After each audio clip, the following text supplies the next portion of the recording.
Well, good morning and welcome to Doppler'S Gear Garage. We have got a lot of great stuff to talk about today. Let's see. I'm going to got a little tiny bit of. I've got the amps really kind of cranked up a little bit. Even though they're virtual, you hear a little bit of background noise. If it bothers anybody, let me know. And otherwise, I'm just going to leave them up. First of all, good morning, Brett. Great to see you. Hello, hello, hello. Chris Alexander. A pleasure as always. What's going on? Excuse me, Ron, while I kind of make some strange noise. Hello, hello. Dr. Phil, hello. Sunny and 64 degrees. I love that. First of all, it's always a pleasure to kind of get started and see so many people already. Albert, good morning to you, my friend. Paul, hello, hello. Albert, by the way.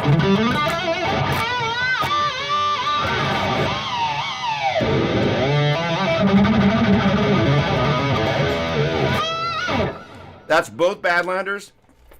That's the, well, hold on, wrong direction. There we go. That's the Astra, Starlight, and the, whatever the name of the Universal Audio reverb is, but those are both running stereo in the loops of both amps, which both amps are running in stereo. I've also got a few little goodies here on the floor. I'm going to turn the Sustainiac off. There's a compressor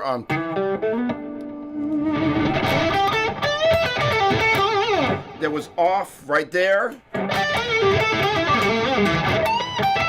That's on right now. I'll leave it off right now. And I also have, I don't usually use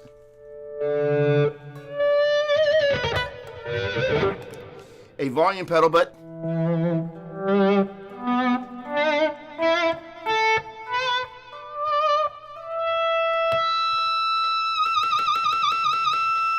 volume pedal, but when I do, well, it's this Ernie Ball guy right here today. And in any case, Albert, so for those of you not in on the inside conversation, I've been in process on doing a demo on the Badlander 50, and I've been taking my time because it's my favorite amp in the entire world, and I've been using a bunch of different configurations. Right now, what you're hearing is actually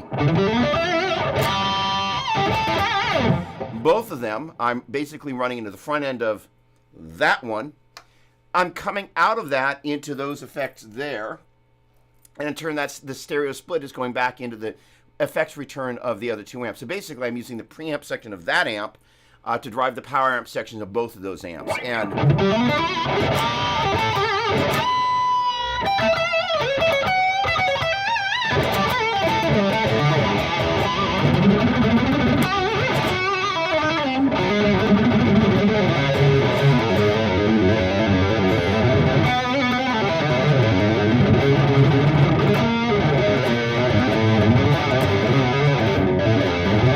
And that was a little bit of pitch axis there, which is going to be the main topic of conversation today, gosh darn it. And yes, Albert, I am loving this rig, because basically I've been using the Badlander in the studio, crafting the elements, which for me are kind of my own personal, if you will, signature sound. But I haven't really crafted the premise of what a live rig is going to look like with those guys, just because I haven't played live with them. So partially at Albert's urging and also part of my own crafting, because I'm a stereo guy, that's what I do. But I finally got basically one of the footprints of what a live rig with these amps is going to look like, and I'm pretty darned excited. All right. Anyways, Griffin, good morning to you, my friend. I trust you're doing great. Hello, hello, hello. There we go. Oh, well, you know what? I tell you what, I will take that cue. Ladies and gentlemen, you know what time it is. It's time to raise them up. So, Griffin already beat us to the punch, but let us know where you're tuning in from and what it is that you're drinking today. All right. So let me just finish going through the roll call there. Excellent. Hello, Mark. Great to see you, my man. Always a pleasure. Hello, hello, hello. There we go. There we go. You're drinking. So you follow through on your promise. I love that. Excellent. Yes, yes, yes, yes. Hello, hello. Oh, there we go. Zach Wilde's favorite coffee. I'll drink more of that. Hello. And there we go. Boom, boom. Champagne. Spencer, I love that. Paul Trombetta.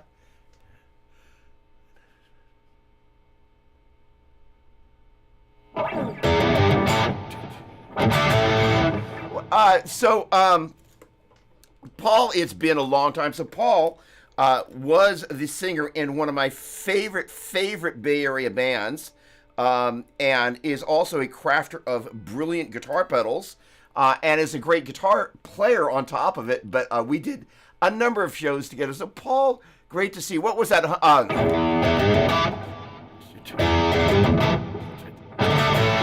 Honey Chow, right? So, any case, great to see you. We have got to connect. All right.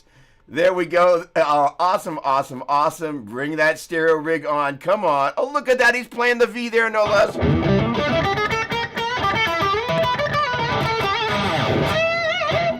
All right. Okay. Roseville, California, Peach.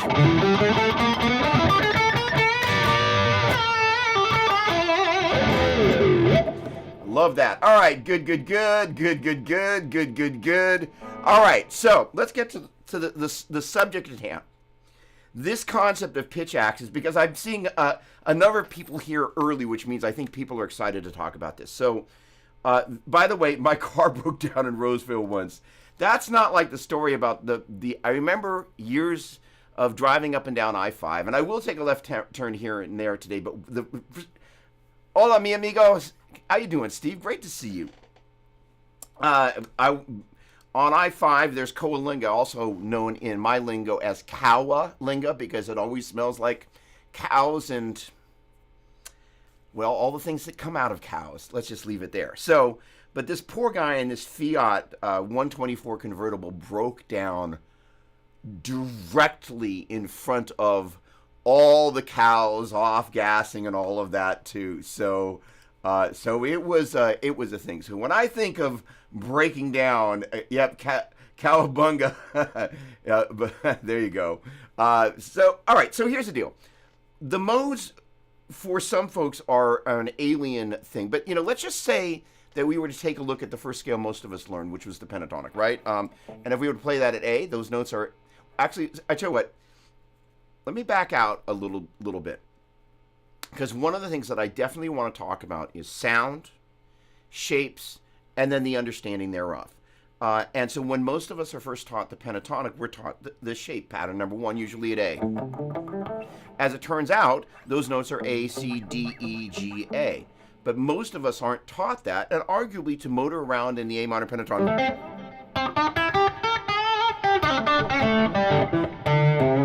We just play the pattern. That's great. Then we're taught the blue note.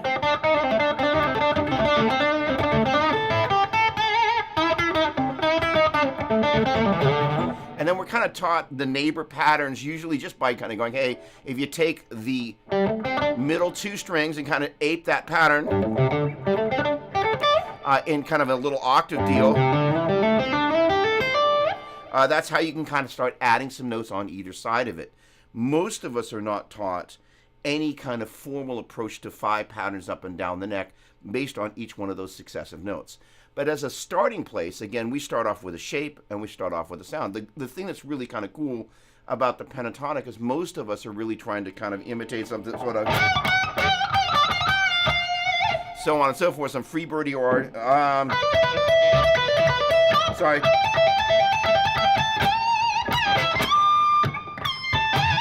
Whatever type of pentatonic lick we're doing, but we're crafting sound. And so kind of the great thing about the pentatonic is it lends itself really well to being able to kind of just jump in and play stuff. When people get introduced to the 7-note scales, they're a little bit at a loss, because the things that we learn to do with the pentatonic, if you think about the pentatonic, this A, C, D, E, G, A, well, that A, C, and E, 3 of the 5 notes of that minor pentatonic scale, the 1, flat 3, and the 5 are chord tones. So literally, you have 3 out of 5 chance of ending a phrase on a note that's a great note to end on. With the modes, you now have a 3 out of 7 chance. So they're a little bit more difficult to just kind of start playing by sound, which is one of the main things that I do want to talk about today. Let's just say we talk about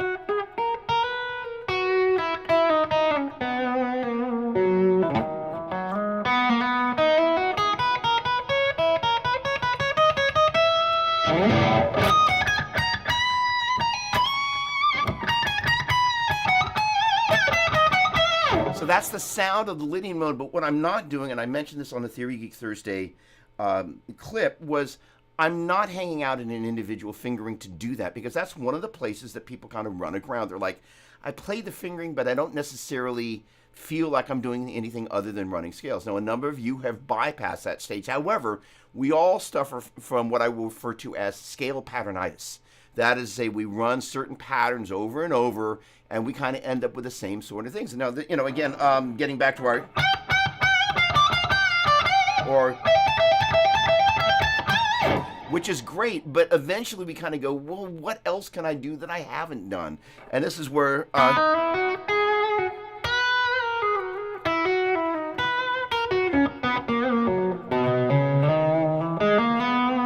not being beholden to a fingering allows you to kind of use your fingers and your ears, if you will, to let your fingers do the walking. And it does mean that you kind of need to have a basic idea of what the formula is. But once you can kind of get on one string and have a sense of what that sounds like,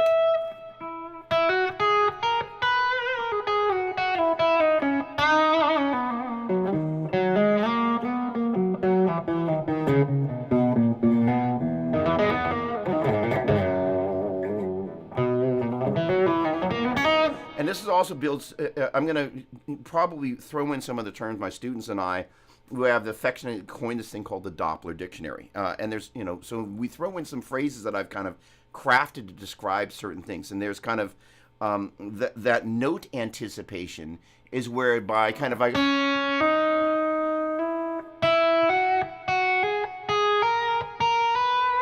And the key point here is we're allowing our fingertips to kind of be led by our ears, and then they start to work in sync. So you kind of begin to anticipate what's going on. I see some comments going on here. I want to jump in just a second. But I also want to make sure I kind of finish this initial little bit. So making that transition to modes, on one hand, the modal shapes are hugely important because we can use them in the same way that we use the pentatonic shape. So jumping back briefly to the pentatonic here, if I were to take the G minor pentatonic, because it starts at the bottom of the neck and goes to the top of the neck, includes the open low E, A, D, G, B, and E strings. I kind of have a thing, as I've been kind of thinking about the 15-minute fundamentals, thanks to you, Griffin Gaines, and thinking about the pieces of the puzzle. Thank you, Albert, about kind of, there's this kind of balance between the technical, the theoretical, and the creative. These are diametrically opposing forces, and they live in different sides of the brain. So the creative part is this thing. When I'm in the creative mode, the phone can ring, emails can stack up, and I just don't care. When I'm in practice mode, I'm in a much more disciplined part of my existence, and largely the same thing is true of the theoretical versus the creative. You're just on this loosey-goosey, let's do it until it feels great sort of thing. So those all exist within the same body. And Albert sent me this message on Monday. There was just he really succinctly broke it down, and he put it like this. Did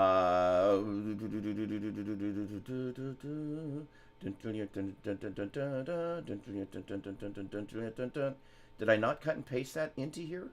That's really funny. Well, basically, the gist was you have those three things that are happening at the same time, and they're all legitimate, they're all important, but they do not all work really well together. So the idea of how when we're in one lane or another, we want to have some language to describe that. So I have a thing that I call the lawnmower, which is the idea is if I've got something like the pentatonic, I will take, and this, by the way, is great for anybody just starting out with these guys and wondering, well, how do I begin to connect the shapes in an intelligent way?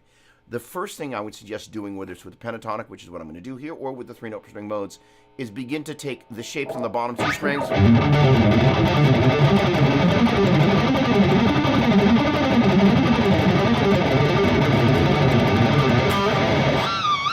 You don't have to add the whammy bar at the end, but the idea is we're literally slicing and dicing. I'm going to turn down just a little bit.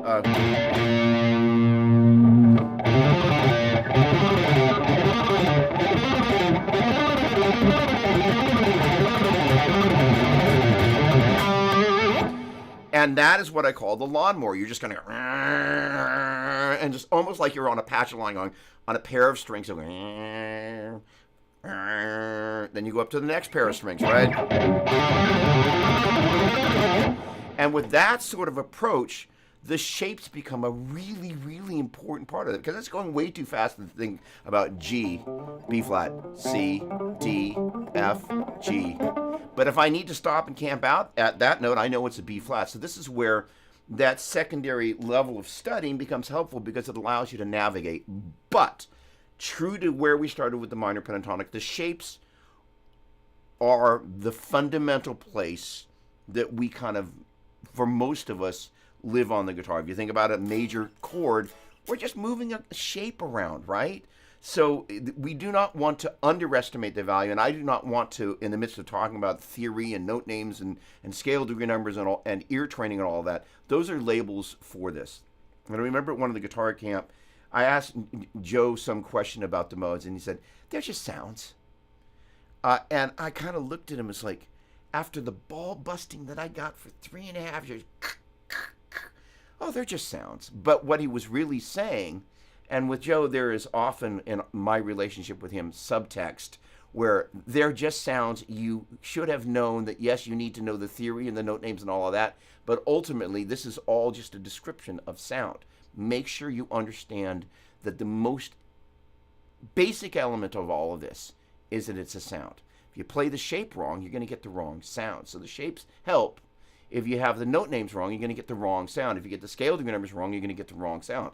If you derive things from the sound and figure out how to describe that with scale degree numbers and note names and control it using shapes, then you have strategy. What I love to say, my favorite new word, perspective. It's not a new word, but it is the idea of being able to look at this and have a strategy about how you consume this and digest this. So the lawnmower effect is a really important part of this, because it allows you to do stuff. So one of the other pieces, because this morning I was thinking about how I could begin to help people just, one of the things about my approach to playing modes is there are certain little places on the neck that I will camp out with certain types of shapes, regardless of whether it's one mode or whether I'm switching between modes in a pitch axis. In the theory first day, I was hanging out right here with my third finger there at E at the 7th fret on the A string, that being the tonic, and I was basically outlining the if I'm playing Phrygian, the 4, 5, flat 6, flat 7, 1, and flat 2, and if I'm outlining Locrian, 4, flat 5, flat 6, flat 7, 1, and flat 2. So that allowed me to kind of be on either side of the tonic, the tonal center, the E there, and it also gave me a really good vehicle to kind of be able to enunciate the difference between Phrygian and Locrian. So the idea is that particular spot is, if you think about, gee, I wonder how I got there. Duh. Again, the shape-based nature of basically playing off of what is pattern number 3 of the E minor pentatonic is kind of how I learned to think of that E there. All right. So, gosh, there's some great comments in here. I can't wait to see what's going on. But Focus Fox is in the house. Another place that I set things up is playing the root on the high E string. And again, if we think about A minor pentatonic, that is, again, I think if I were to trace back, where did that come from, and how do we use the things that we've already leveraged? Well, finding that root on the high E string to basically line up what I call modal string pairs. Let's go back to the bottom 2 strings here. If you were to think about the 3-note per string shapes,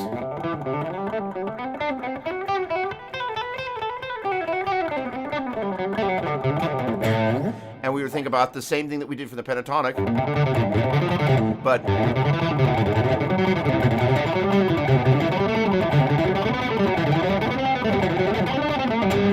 I'm thinking of that as a 1 shape, a 2 shape, 3, 4, 5, 6, 7, and 1. Because I'm playing the first 6 notes of the 1 mode, 2 mode, 3 mode, 4 mode, 5 mode, 6 mode, 7 mode, and the 1 mode.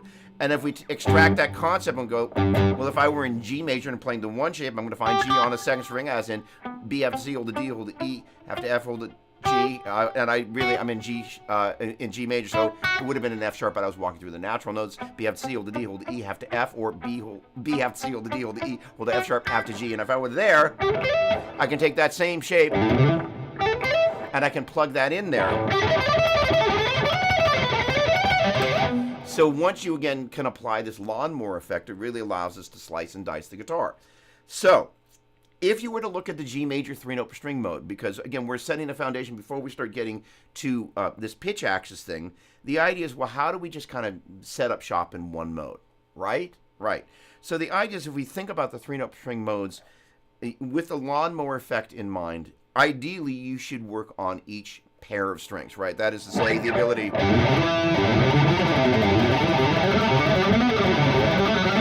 So I'm playing G major and A Dorian, and I'm kind of going up.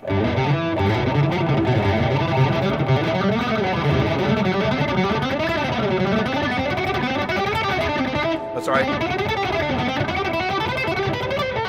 So I'm kind of going up and back down and up to the next pair. So on and so forth. All right, but the idea is recognizing each one of these pairs: 6 and 5, 5 and 4, 4 and 3, 3 and 2, 2 and 1,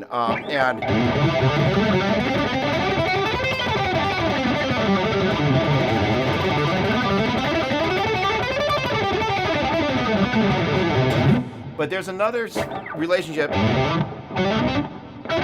Is if you would kind of see them as 3 string pairs that are starting off with the 1, the 7, and the 6. There's another way to look at this. If we think about 1, that number relationship, the 7 shape as in, and then the 6 shape, I can do this. What's happening is you're dropping a scale to renumber because you're playing 6 notes. So you're starting off the 1. Now you're starting off the 7. Now you're starting off the 6. So there's a little bit of math there. So if you can play one of these modal string pair shapes, like, I don't know, like this guy. There's for my 1. So I'm going to go back to G. Let me make sure I'm doing it. Right. So that guy is going to be my 1. Now I'm going to... So going this way you drop a number. Going this way you went... there's my 1, 2, 3. Sorry, I played a flat 5. 3. That again is 1, 2, 3. And all of a sudden, you now have the ability to combine these modal string pairs on individual pairs of strings, especially 6 and 5, 5 and 4, 6 and 5, 4 and 3, 2 and 1. And then you can jump up and down each one of those pairs of strings, but with a little bit of math. Going this way, you take away a number. Going this way, you add a number. So that guy is 3. Sorry, 7. 7, 1, 2, 3, 4. 3, 2, 1, 2, 3, 4. I've never done it like that, but you get the idea. But it really allows you to kind of use the shape-based nature of the guitar to then drop in kind of, if you will, a Trojan horse of theory. That is to say, I'm literally just saying G, A, B, C, D, E, F sharp, G, A, B, C, D, E, F sharp, G, A, B, C. And in turn, I'm really saying that's the 1, 2, 3, 4, 5, 6, 7, 1, 2, 3, 4, 5, 6, 7, 1, 2, 3, 4, 6, 7, 1, 2, 3, 4. Thank you. And the idea is then we're kind of going, hey, we're starting on the G note, the F sharp note, and the E note. And that allows us to go, right, G, F sharp, E. We can see how we're kind of going G, F sharp, and E. We're kind of dropping backwards in the scale. Or E, F sharp, G. We're going forwards in the scale. And that pattern occurs for all of these different spots that you can kind of work these 3-note per string guys. Now, the other thing is you do have this ability to drop in the octave factor. And I did this thing as I was thinking about today. It was over in E Phrygian.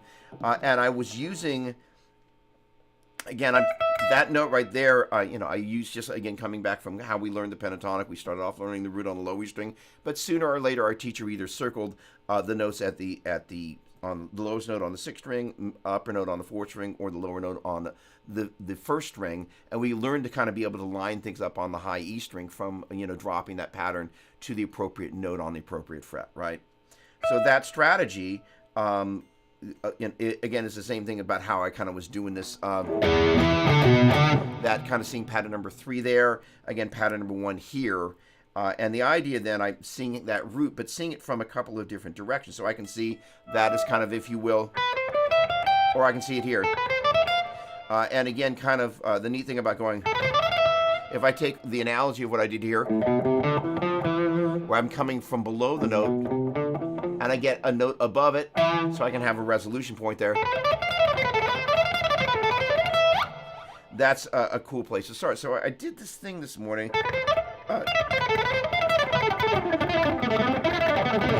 Wow, hold on, that wasn't it. Hold on.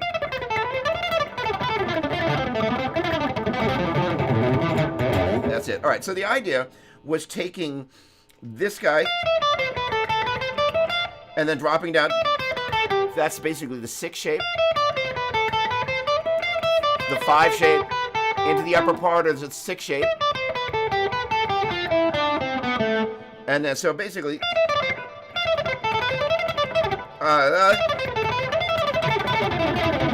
right, so I kind of go, and then I restart that, and I restart it, and I add a little bit. The point being is I'm not expecting you to play that note for note, but the concept is like, hey,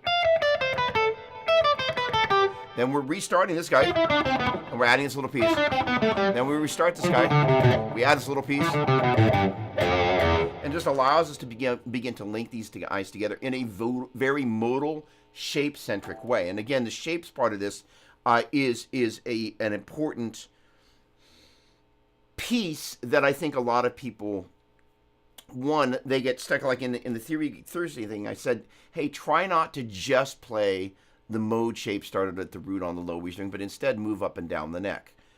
What I wanted to make sure that we started off with was the value of the shape part of this thing, because it is a huge part of the bigger picture, and honestly a huge part about how I'm approaching this in a physical, mental kind of way.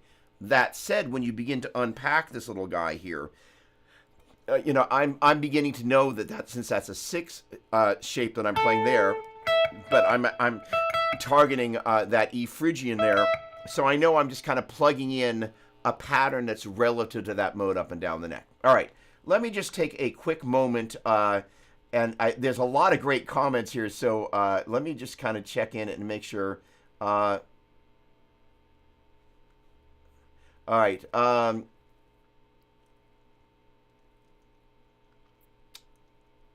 I did not see that, and but I did run into Jason Becker at Rasputin Records in 1987. He was looking for his first album in the rack. So, the Bay Area is that kind of place, What a great player, and what a very hard journey that he's been on. So I didn't see him playing in the late 80s, but we did, and Atma, who I played with for many years, the drummer, played with Cacophony a long time. I love you dearly, my friend. I have an ex-student who's a huge Jason Becker fan. I hope you didn't discommunicate him because he's a huge Jason Becker fan, which I know you didn't. Good morning, Sonia. Great to see you. Hello. Always a pleasure. By the way, on Friday of this week, I'm going to be doing a video with my buddy Brian Wall from Worship Tutorials on the Nano Cortex, and I'm going to basically, on Thursday, I'm going to be building all these little rigs, one of which is going to include Sonia's fabulous fulcrum pedal, and that's going to be for the desktop expression, although I have, the idea is that the fulcrum is about yay big, and it's in a box over there that I'm not going to go off screen today because we got lots of work to do, but it's this round pedal that has dual axis expression. And for being able to put that up and use that as an expression mouse, because I looked at it, it's like, oh, I just love this idea. So it's going to be in the video. So I'm super excited about that. Sonia, you're a genius. Thank you very much. Jason was insane. Absolutely agree. There we go. There we go. Hello, hello. Sonia's popular. That's awesome. All right, good, good, good, good. That's it. There we go. Awesome, awesome, awesome. All right, I'm gonna stop posting all this. All right. What you tell them that all the shapes are the same? Uh, so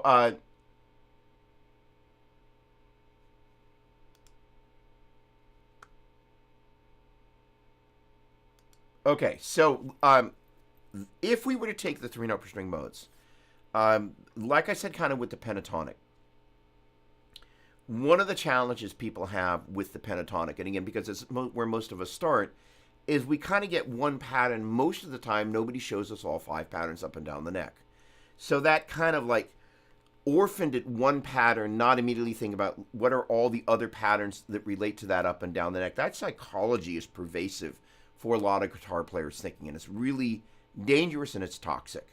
So with that thought in mind, the idea of being able to go, hey, I'm playing the minor pentatonic, and literally where the modal string pairing exercise came forward was that one of the exercises that's definitely going to be in Theory Geek Thursday, in 15-minute fundamentals, is three note per string speed exercise A.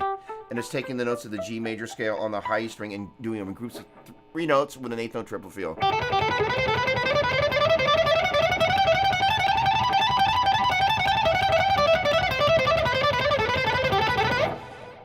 It's the best place to build speed, and it's also a great place to just kind of get your sense of lateral movement on the neck dialed.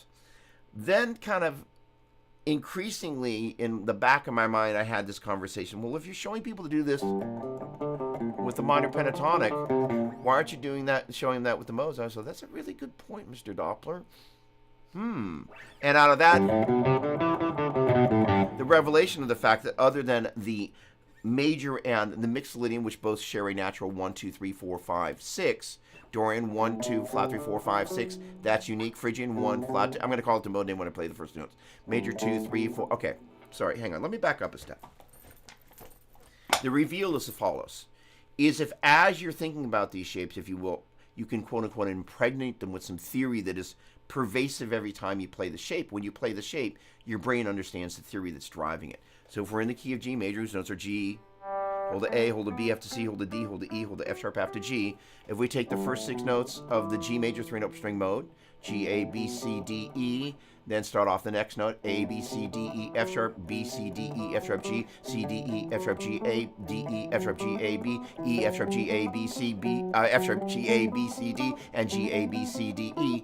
That's what's driving this. But as you look at the major and the mixed Lydian, those are the only ones that have a natural 1, 2, 3, 4, 5, 6. So getting back to what I was saying before, major 2, 3, 4, 5, 6, Dorian 2, flat 3, 4, 5, 6, Phrygian flat 2, flat 3, 4, 5, flat 6, Lydian 2, 3, sharp 4, 5, 6, mixed Lydian 2, 3, 4, 5, 6. Again, major 2, 3, 4, 5, 6, mixed Lydian 2, 3, 4, 5, 6, minor 2, flat 3, 4, 5, flat 6, Phrygian flat 2, flat 3, 4, flat 5, flat 6. So the idea is then we can think of, instead of saying major, Dorian, Phrygian, Lydian, mixed Lydian, minor, Locrian, major, we can just go 1, 2, 3, 4, 5, 6, 7, 1. And those pieces, again, per the kind of the lawnmower effect, you can cut and paste that anywhere on any pair of strings. And in turn, you can then kind of begin to kind of go, there's a sonic side of this. So let's just say I picked, because I've been spending time in E Lydian and E Locrian, I'm a little bit, and usually people, play it in Locrian. But let's just say I'm going to play mixed Lydian. So there I can go, there's my 5 shape. That is, say, mixed Lydian is major, Dorian, Phrygian, Lydian, mixed Lydian. It's the 5th mode.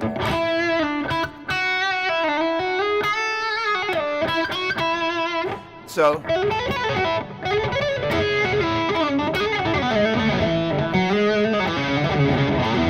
one of the things that begins to happen is your ear and your fingers, if you spend enough time here, they recognize the sound of the shape, and you begin to have this intuition thing, that note intuition I was talking about before.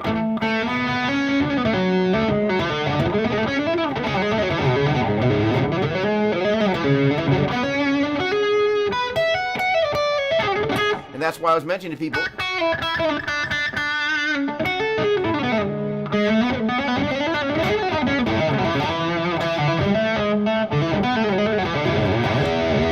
To just play without actually playing the shape of the fingering, because it's one thing to play the shape of the finger, because that's where a lot of this background information came.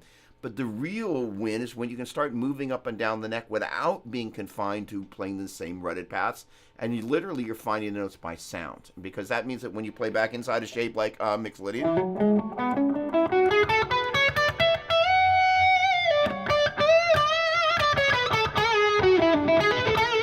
now, one of the things that I have a tendency to do, and like I talked about before, this concept of setting up so I can come up, have a note above the root. I have a tendency to play the 3-note string mode below whatever mode I'm in. So if I'm in E Mixolydian,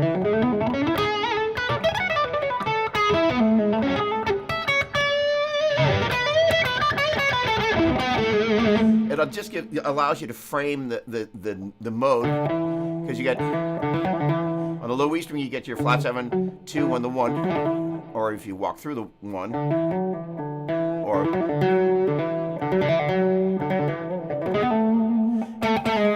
and there's your kind of the 4 in Mixolydian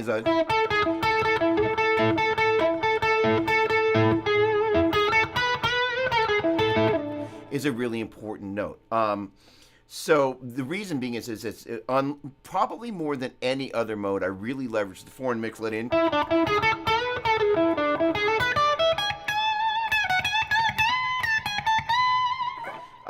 Arguably, I spend as much energy focusing on that 4 because not only does it create a little bit of suspense, it sounds really nice as you setting up.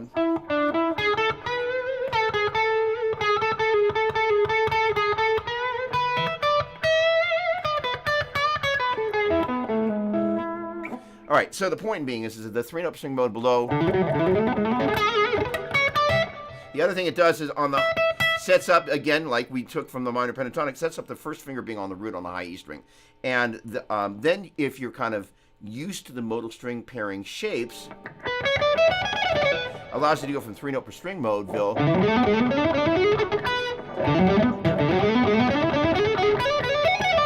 into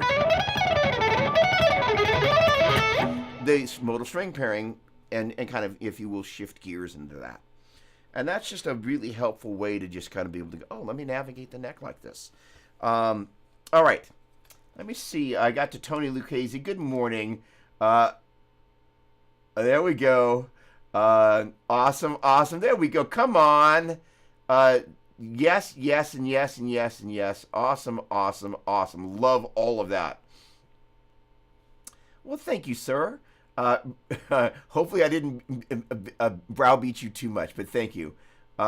If Freebird was the lawnmower, Rusty Cooley is the wood chipper. That's hilarious. I love that. Good morning, Rick. Raise him up. Okay. All right. Good. There, in the Bay Area is that kind of place, you know. Pretty cool. Jay Kirkland. Good morning. Oh, awesome. Yeah. So, yes. Yes. If you're in the Bay Area, go. Jerry, what's going on? The Doppler'S. I love that. Come on. Okay. No. You know, so the idea of Locrian is actually one of the great things about it. Okay, so we're going to take a little sidestep here, and then I'm going to jump back into the kind of the teaching points, because Chris, no surprise, sent some questions through relating to the pitch axis, which is we're about to get to. But the Locrian mode, as we kind of begin to think about this string pairing thing, is this kind of weirdo mode. It's the only mode, if you think about the relationship of this guy right here, if we were to take these notes here, and we were to think about G, A, B, C, D, E, F sharp, G, and D, E, F sharp, G, A, B, C, D, as you play these parallel fifths using those notes, Locrian's the only one with a flat 5. And again, one of the things that I'm absolutely loving, because there's theory, but if you can kind of interlace the theory that's driving the shapes, and or the ability to unpack a shape and attach theory to it. It allows you to see why it has the shape, what those note names are going to be, what scale degree numbers they are as they relate to maybe the root of that mode, and in turn, how they're functioning in the bigger picture. So the idea is that it's the 1 and 5 of major, Dorian, Phrygian, Lydian, mixed Lydian minor, and then the 1 and the flat 5 of Locrian. And so the idea is that Locrian is kind of messed up, because if you think about targeting this note on the high E string, now again I talked about in terms of Locrian, the idea of like I'm walking up, in this case, the 3 shape to resolve to the 1 of Phrygian there. So the 3 shape is actually being played at A. But the thing about most of these, if I'm lining them up like this, kind of lining up like that, because I have a tendency again to, from,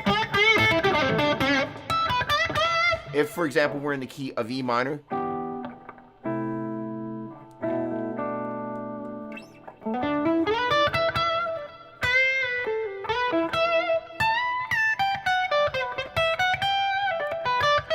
and I start hanging out the pentatonic,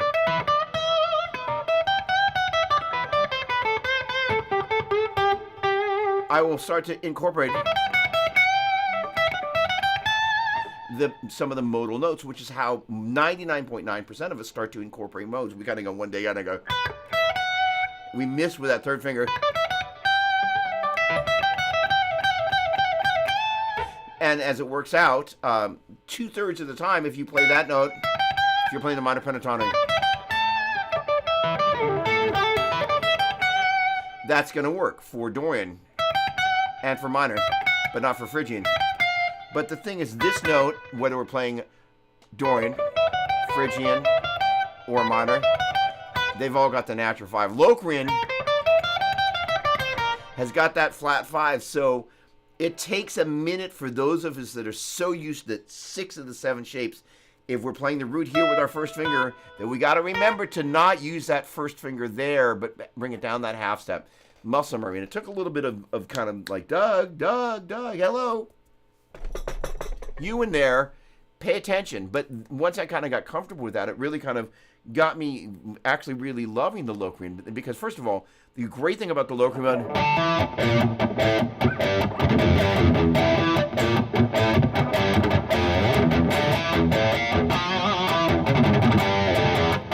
oh, sorry. All right, we don't want to necessarily play the flat 5.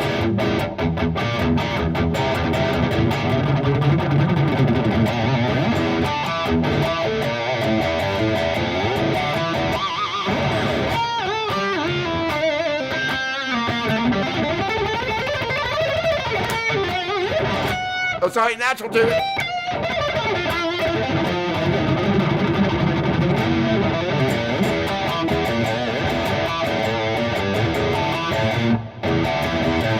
Sorry.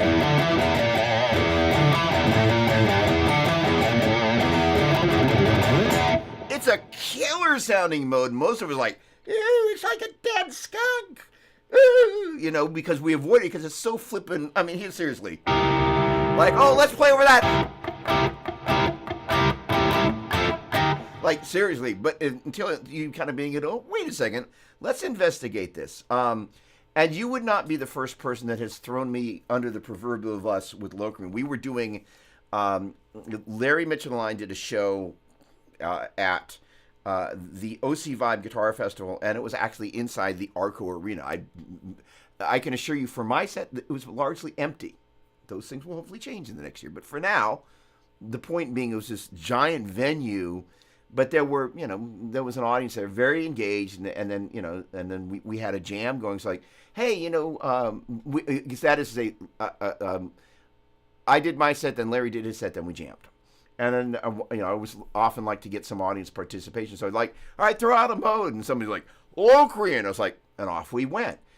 So the point being is actually once you kind of begin to embrace it, it's a killer sounding mode, but the operative word is a killer sounding mode. And if you start playing just the fingering, it's not always, a great, especially if you think about it from the triad. The triad is not really.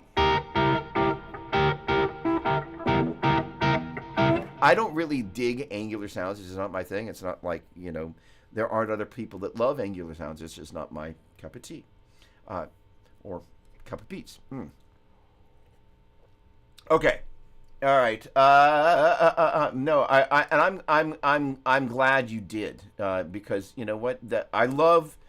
First of all, the one thing I want to encourage you to do is run towards the things that you're not good at yet. So if it, as I'm kind of been. There we go. I missed it. So I suck at. Speaking of Jason Becker, as I'm kind of cruising through here, this guy. That guy right there, I'm coming down right there with an upstroke, and that guy is using economy picking.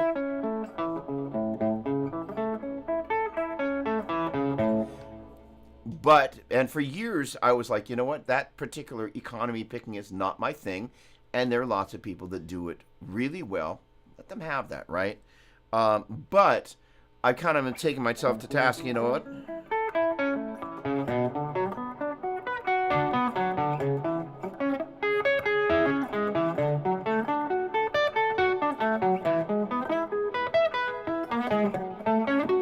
Oh, sorry.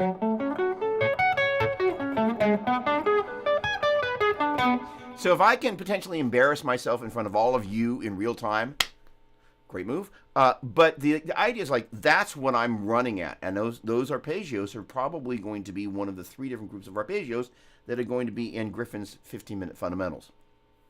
And the idea is those are going to include this little change that happens right here, right there, which is one of those things that you really kind of, if you practice economy picking, or in case you don't know what it is, I'm going to play the G major.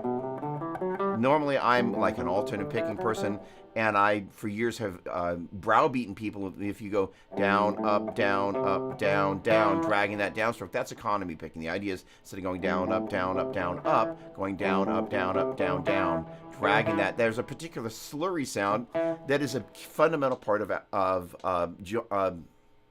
Frank Gambale's sound. But if we think about, the guys that... come on. That I love, who have this great alternate picking sound, like Al Di Meola and John Petrucci, where there's just the sound of that.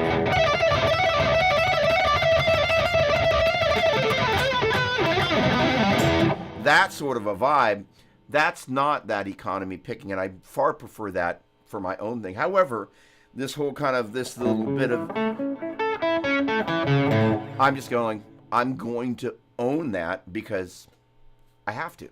And because I have the privilege of showing to people that are going to want and need that. So, all that to say, run towards it. All right, Tom, what's going on, my man? Great to see you. Always a pleasure. Dog babysitting. Ruff. Awesome. Welcome. Pleasure, my friend. Okay. The multitude of attacks on guitar is one huge advantage of our instrument. Absolutely. Absolutely. Absolutely. Did economy picking up by accident, or was it for the 80s, or did... Oh, I don't know. Okay, hold on. Did economy picking happen by accident, as this was in the 80s? I don't know Frank Gambale back... I didn't know Frank Gambale back then, and it was Spencer for a metronome, and I fixed myself. So first of all, there are sounds that appeal to us, right? So one of the things about Frank Gambale, he's a brilliant player. I'm not a huge fan of his music. Sorry, I'm just kind of not. So idiomatically, they're like, now, Yngwie, I love his playing. I love his music. And so, but Yngwie has, in the midst of what he's doing, not just economy picking. When he wants to alternate pick, he can alternate pick with the best of them. When he uses sweeping, there's a level of attack that you're hearing the sound of the pick on the strings. That appealed to me tremendously. I saw Yngwie the same time I was going to GIT, that Frank Gambale was teaching at GIT, and there were people lined up down the hallway watching him. Great guitar player. Have much respect for him. Just not my cup of tea. Arguably a much better guitar player than I am. But at the same time, just not my thing. Went and saw Yngwie. No, actually, I'd seen Ingve the year before at the Old Waldorf's, a little club in the Bay Area, like his first tour, and I was like, holy cow. And then I saw Alcatraz in the Bay Area, and also saw them in LA somewhere. I don't remember exactly where, but he was just great. And that articulation with the right hand, whether he was sweeping or not, it didn't have that kind of slurred sound that one, musically, I appreciated Ingve's music personally more because it rang my bell more. And two, you could really hear the attack of the pick when he was sweeping. And he does do some economy picking, but he also, when it's time for alternate picking, he's just the king of that. What's going on, Sean? Great to see you. My punctuation accents didn't feel right until I got the alternate picking down. Yeah, and that's, again, it's a personal thing. But if you look at Joe and Steve, they're alternate pickers. It's the sound that appealed to me, and those were the people that I was surrounded by the most. When I went down to Los Angeles, Joe gave me Steve Vai's phone number, and within the first week or two, he was doing a show at a little place called Music Machine, and I went down and said hello, and he had this. Was that the first show? Maybe it was FM station. I think it was the Music Machine. And there was this very young bass player named Stu Ham. So that was the first night I met Stu. It was pretty funny. All right. Gosh darn it. Let's, getting back to the teaching part of this. All right. Chris's questions. I'm going to kind of jump into Chris's questions here. All right. So when practicing this concept, would a freeze pedal or a drone pedal be beneficial? So over here, I've got the Game Changer Plus pedal that I have not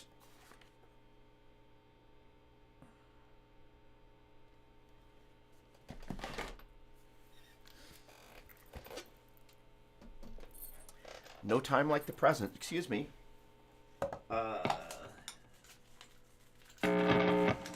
have no idea what's about to happen, but I'm embracing it.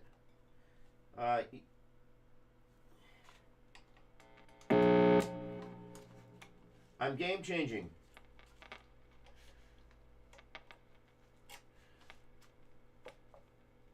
Wow. Okay.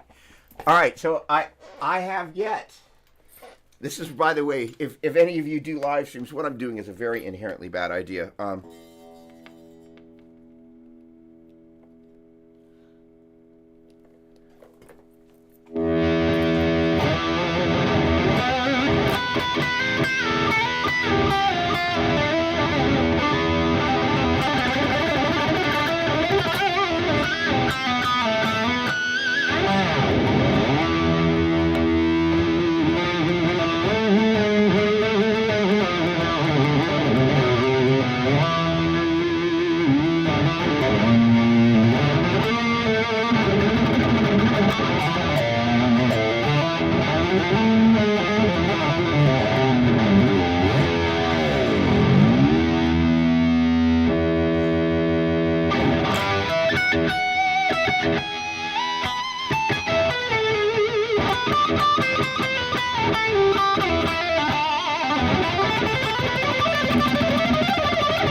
Yeah.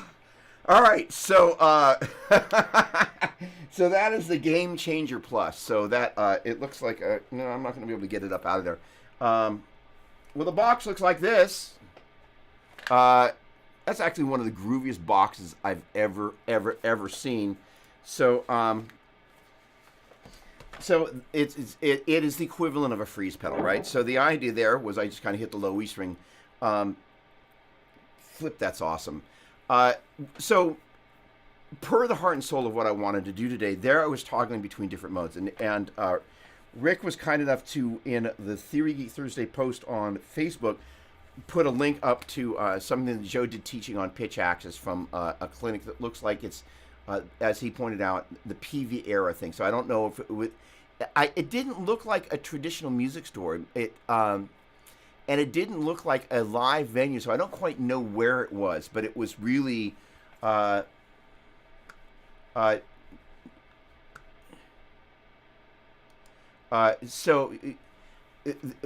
Uli, the interesting thing is that when you go back and listen to Uli, and by the way, Uli was one of the guys that when I was studying with Joe, he was like, you need to hear this guy.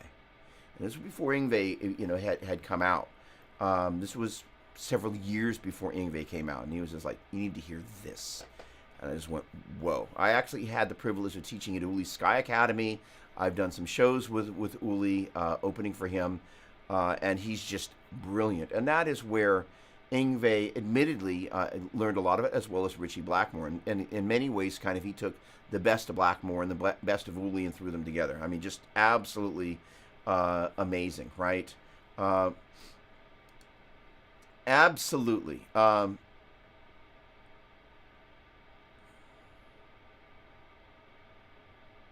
So this is where, this kind of this note intuition bit begins to happen.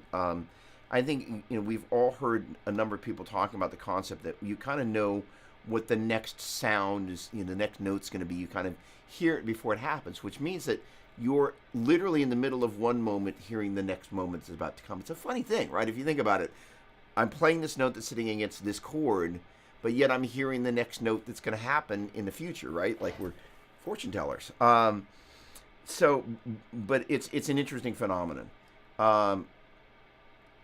That's funny. Awesome. Cool. So the funny thing is that in the little piece, I didn't watch the whole thing with Joe, but he was going between a bunch of modes. So I was totally aping what you put in there with that clip that you sent through, because he was just kind of he played the bass note, and then he just switched basically between a little Phrygian dominant, so he was just walking between those. But herein is the power of the pitch axis, is that there is this, and this is one of the things about Joe's music. Let me mute this real quick. We'll call you back when we need you. Is that there's a quality that he has in terms of writing chord progressions. I don't know, like,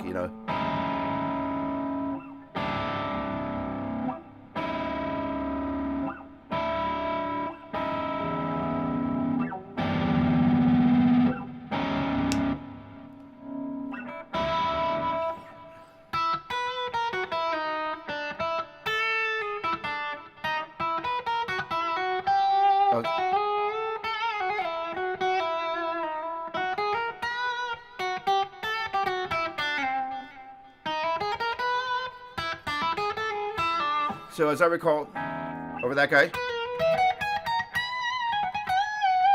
he's playing Lydian.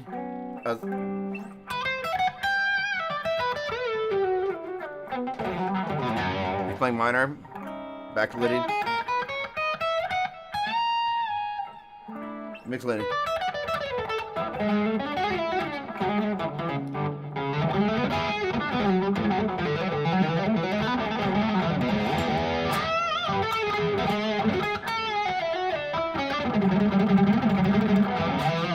So Lydian, minor, back Lydian, mixed Lydian. So the ability to be able to think about those modes, translate the sound and the notes and the scale degree numbers, and then freeform on the neck like that is really the essence of what I wanted to kind of try and break apart with this whole chromatic pitch axis thing. So there you can play anything that has a flat two.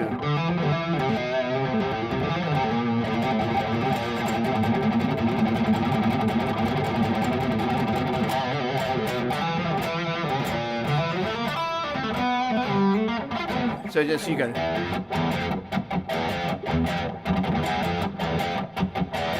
frigid, local, frigid, local, frigid,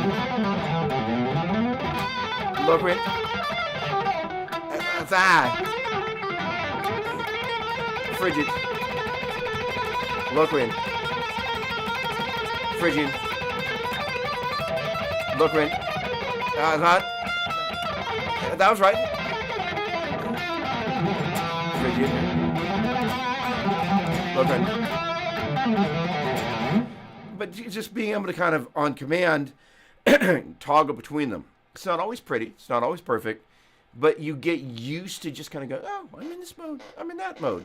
And that's where a pedal like this, I don't think I can get it to toggle. It just holds one note, I think.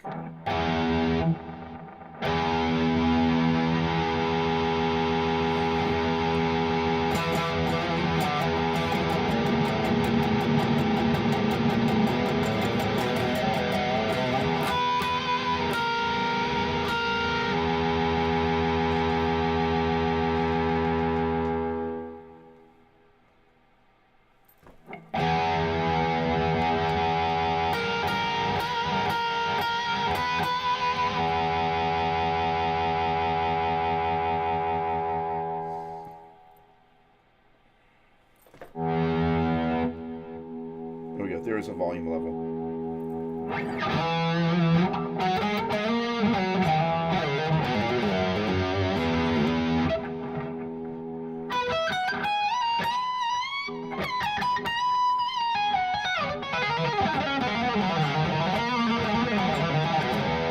All right, so the idea of holding that tonic there, and then just getting used to here's the sound on the high E string. Of Lydian.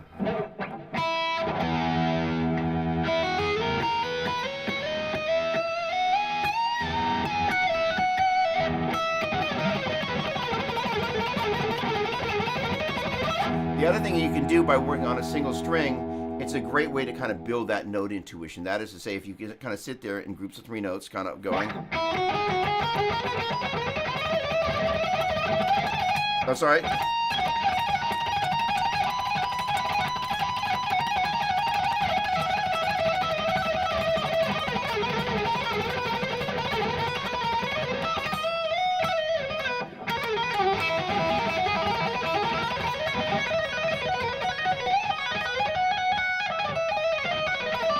Oh, sorry.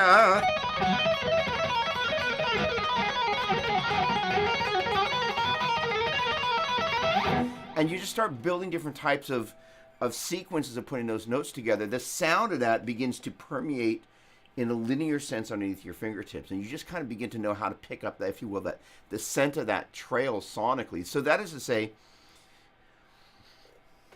okay, so let's say you smell Chinese food. I know the smell of Chinese food. I hear the sound of the Lydian mode. I know the sound of the Lydian mode. So it's literally kind of that sensory recognition, and then kind of going, okay, if this is my tonal center.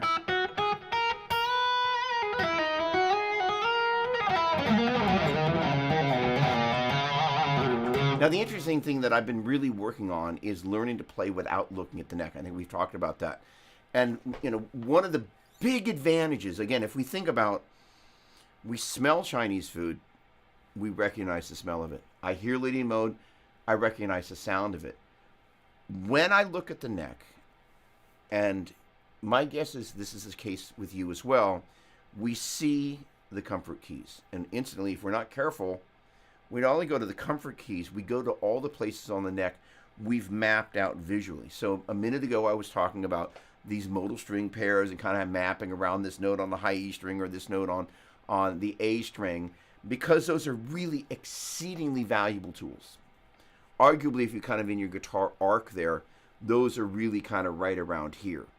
But when we look at the players that I think most of us would emulate, like the Yngwies, the Joes, and the Steves, and the Johns, and the Pauls, they can kind of move around the neck, and very clearly they're kind of they're not just regurgitating the same stuff at the same places. They can do that part of the playing where there's certain things that they do at certain locations and they do it brilliantly. But they have this other thing where you kind of like, there's that other quality where they're not just regurgitating pentatonic lick number 101. And that is the magic to me. All right, hang on. I've got the 1 amp up, and now that one's hissing over there. By the way, I have the gain much higher than I normally set it, simply because that's this morning. I was like, I don't know, let's do it. All right. Hang on a second here. Okay. So hold on a second. Somebody said Mahavishnu Orchestra, so let me get back to that in just a second. Okay.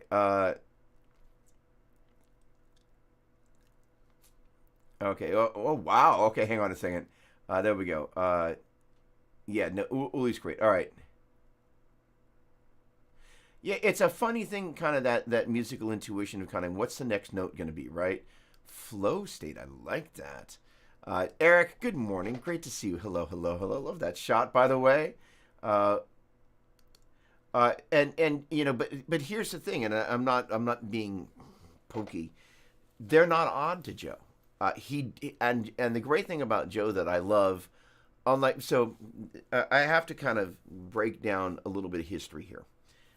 Spencer mentioned Mahavishnu Orchestra. I'm scrolling a little ahead of where I am in the flow state of the chat. Loved that. You know, in 1979, I was going to Berkeley High, and everybody was studying with this guy Joe, and I was like, well, I guess after a couple of months, I kept hearing about this guy. I was like, finally, fine, because I started going to Berkeley High in September. It wasn't until December that I went, all right, I've heard enough. I think I just need to investigate this guy, because everything I'm hearing about this guy, I'm like, maybe I should check this out. And so, you know, I left a message at the store, 524. No, wait. 524-9590. It's funny, the phone numbers in my first bank account, certain things, my brain remembers numbers. It's a very strange thing. Left a message at the store. He called me back. Said, oh, I got, like a month or 2 month waiting list, but I'll give you a call. But in the meantime, tell me about yourself. And we started talking about this. And I think we were on the phone for probably the better part of it, half an hour. And it was, I think, and Joe was 24 then. He was young in the scheme of my age now. And, I think once I kind of started talking about some of I was listening to Mahavishnu Orchestra, and he was a huge John McLaughlin fan. There's actually a concert in Central Park that's on an album called Between Nothingness and Eternity. It's got some of the most ferocious McLaughlin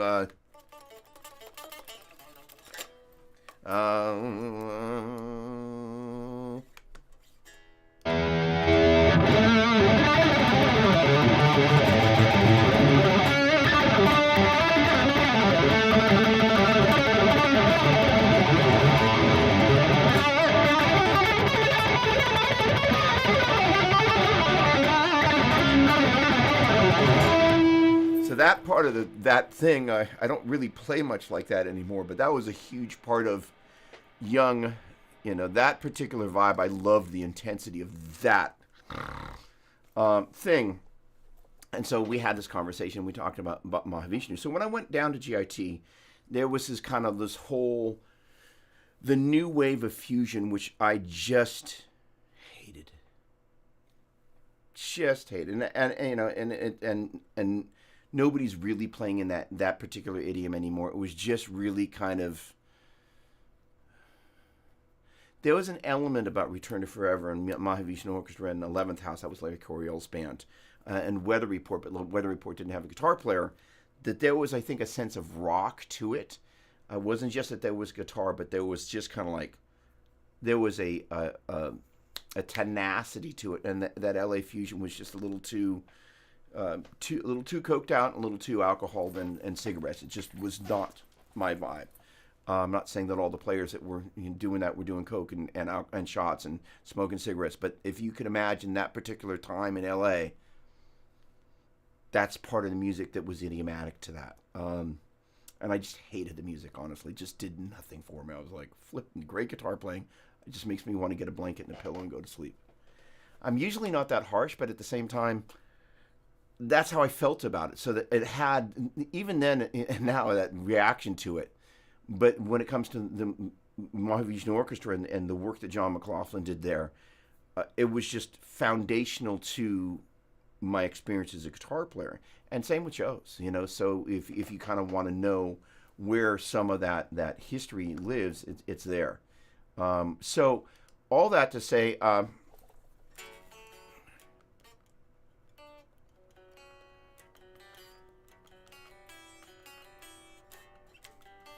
right, hold on, there we go. It's amazing how some of these things, you know, you haven't played them for a couple of decades, but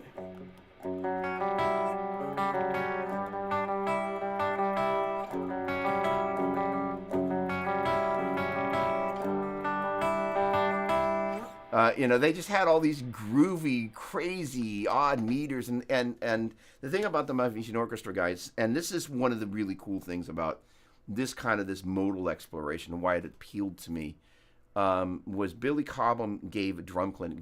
Billy Cobham was the original drummer of Mahavishnu Orchestra, and he gave a drum clinic at Leo's Music, which is a music store that was one of the preeminent music stores in the Bay Area. And Joe was there, and Narada was there, and that was the first time I think Joe and Narada had either met or met in a number of years, because they both grew up in New York. Narada was the second drummer for the Mahavishnu Orchestra. But there, Billy talked about a thing that the Mahavishnu Orchestra guys would do, is they would take number plates off of license plates. I'm sorry, I've been around Melissa, my wife, she's Australian. They're number plates. We call them license plates in America. And they would take the numbers, and then they would take the letters and turn the letters into numbers. So they would basically turn those things into little odd meter things. So it's like it was. Let's just say it was. Let's just make it easy. Let's go 5, 3, 4, 1, 2, 3, 4, 5. I've lost my volume again. I'm getting a little tired of this. All right, so let's just say it was this. 1, 2, 3, 4, 5, 1, 2, 3, 4, 1, 2. What is 1, 2, 3, 4, 5, 1, 2, 3? What I'm going to do, 5, 3. Let's 5, 3, 5, 3, and 4. That ends up being a bunch of 8s. 1, 2, 3, 4, 5, 1, 2, 3, 4, 5, 1, 2, 3, 4, 5, 1, 2, 3. I'm going to do 5 and 4. 1, 2, 3, 4, 5, 1, 2, 3, 4, 5, 1, 2, 3, 4, 5, 1, 2, 3, 4, 1, 2, 3, 4, 5. So let's just say the license plate happened to be 5, 5, 5, 4, which it wouldn't have been, but da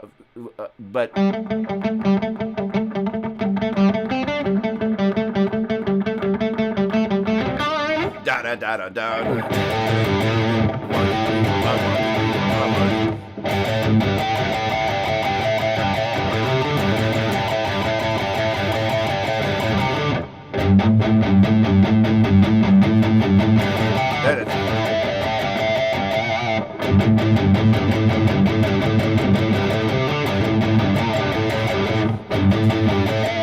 Kind of want to do 6. Oh, well, how about 5, 6, 5, 4?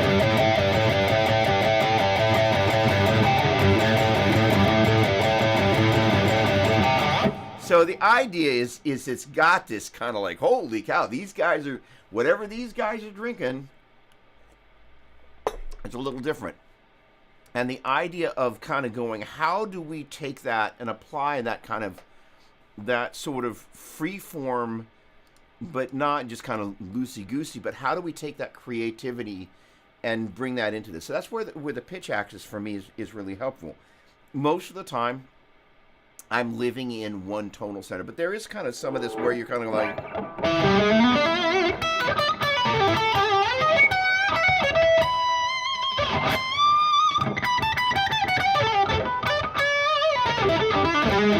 That wasn't a great example. I'm going to start with pentatonic, and I'm going to go to some... I'll probably go minor pentatonic, add a little bit of the mixed leading. So that's a...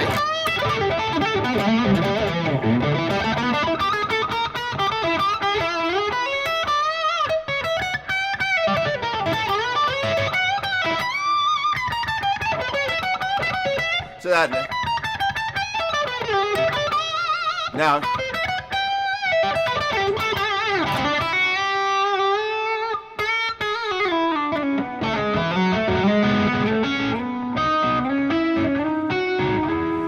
up back in major.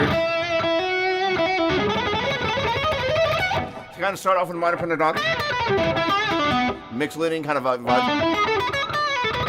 Minor. And back to major.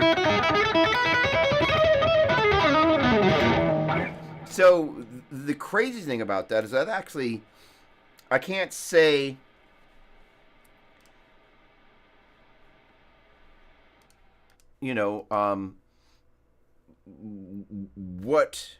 how I know to, again, hold on, let me just be really clear about this. The concept is I'm playing it I'm at E. I'm saying, all right, let's just take pentatonic. Now let me take kind of a E blues,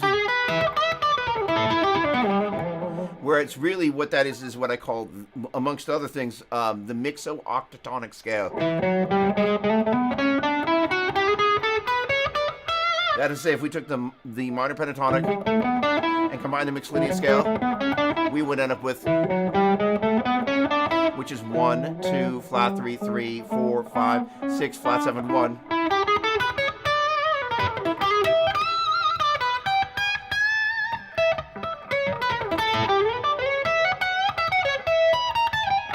Now I'm going to go to minor. So essentially what I did was I took a pitch axis where I was playing Mixolydian.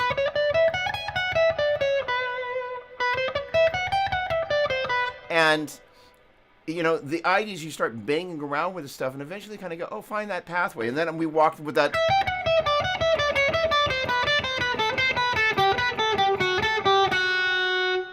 Logical place to go. So again, minor pentatonic, Mixolydian kind of pentatonic, minor, major,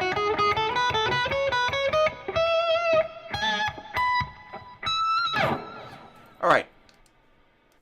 So what begins to happen, you start messing around with this stuff and you just kind of bump into some of that stuff and go, all right. And the interesting thing is that I do that sort of thing enough that, again, that musical intuition, I think eventually, if you kind of play that Mixolydian sequence, then you kind of hear, oh, I can hear that pitch axis of switching to minor. And I started to mention this before, and actually Rick mentioned that. He said Strange Beautiful Music. That is the name of Joe's publishing company for all of his songs. And the thing about Joe's music that's very unique is that he hears things, and one of the things is I was modally curious, was I heard Joe doing these melodic mode changes and going,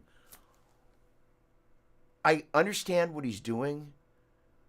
I'd love to know what he's thinking.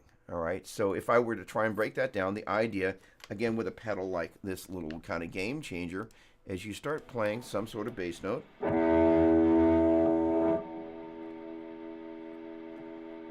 let me bring that level up a little bit.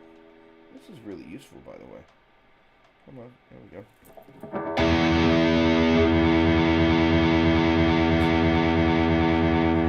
That's a little louder than I want. There we go. So let's do minor pentatonic. Okay. Now Mixolydian.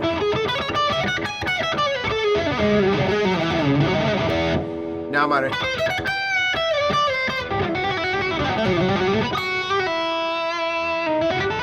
Sorry.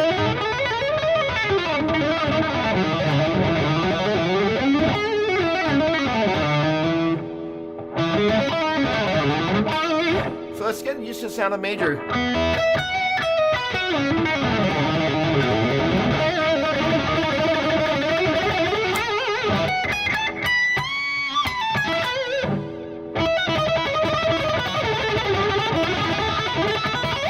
And by that I mean just, first of all, linearly. Getting used to having that.